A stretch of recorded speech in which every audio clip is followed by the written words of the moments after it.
Sunlight filtered through the canopy, painting the forest floor in shifting patterns of gold. Benny stopped chewing mid-breakfast, his whiskers twitching at the sudden shift in the air. A high-pitched, desperate chirp sliced through the quiet morning. He tilted his head, ears swiveling to isolate the sound. He moved through the tall grass, pushing past damp stalks until he reached the muddy riverbank. There, half hidden by reeds, lay a tiny creature shivering against the cold earth. It was a bird, its wings fluttering weakly.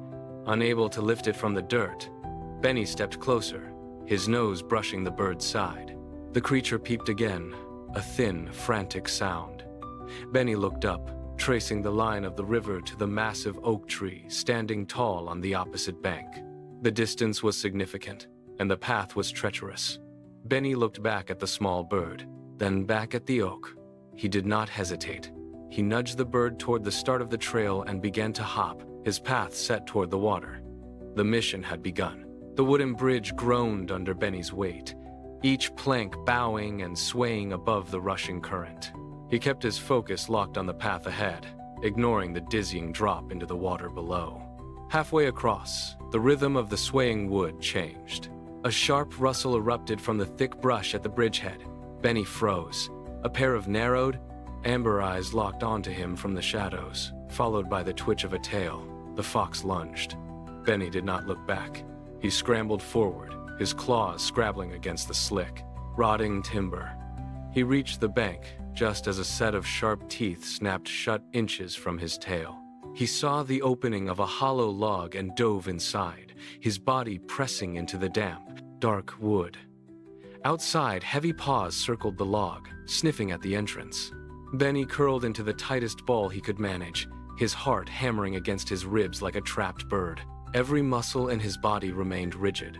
He waited, breath held, listening to the soft, rhythmic thud of the predator pacing just outside his temporary shelter. The fox finally trotted away into the undergrowth, leaving behind only the scent of pine and damp earth. Benny scrambled out of the log, his legs trembling from the adrenaline. He reached the base of a steep, formidable hill. Ahead, a dense wall of jagged thorns blocked the only viable path upward.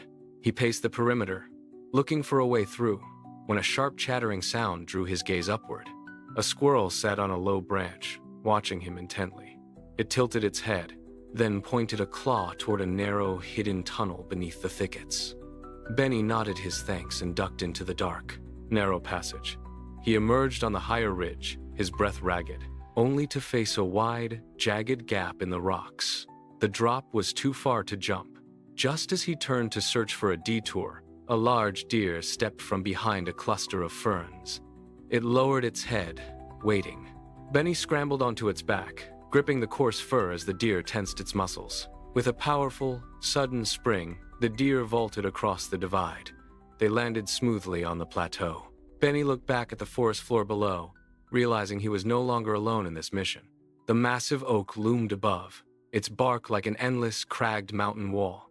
Benny stood at the base, staring up at the distant, swaying nest.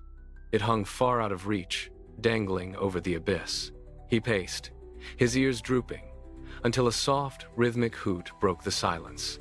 A wise owl landed on a nearby stump, its gaze fixed on a thick vine trailing down from the canopy. The owl gestured with a wing, tilting its head toward the hanging lifeline. Benny understood. He moved to the vine, tested its strength with a sharp tug, then clamped his teeth firmly around the coarse fiber. He began the ascent. His paws found purchase on the rough bark, hauling his body upward inch by agonizing inch. The wind whipped at his fur, threatening to shake his grip loose, but he kept his eyes locked on the target. He reached the branch, swung himself into the heart of the leaves, and found the nest. The chick shivered in the hollow. Benny reached out, his movements slow and deliberate, and settled the bird back into its home. The heavy knot of tension in his chest finally unraveled as he watched the chick nestle into the twigs, safe and sound at last. Benny climbed down the vine, his paws finally touching the soft moss at the base of the oak. He looked up. The mother bird circled down, landing beside her chick, chirping a low, rhythmic sound of gratitude. Benny hopped toward the clearing. The squirrel, the deer, and the owl had already gathered, waiting in the golden light.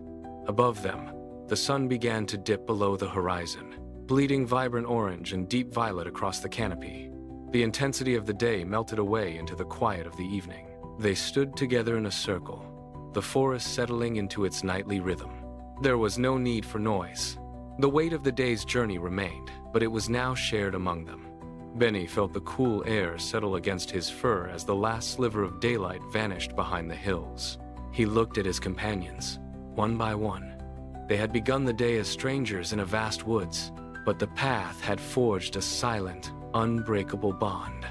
The light faded to a soft gray. Darkness took the trees, yet the memory of the mission remained clear. Kindness and courage had bridged the gap between them, turning a small, unlikely hero into a symbol of what they could achieve together.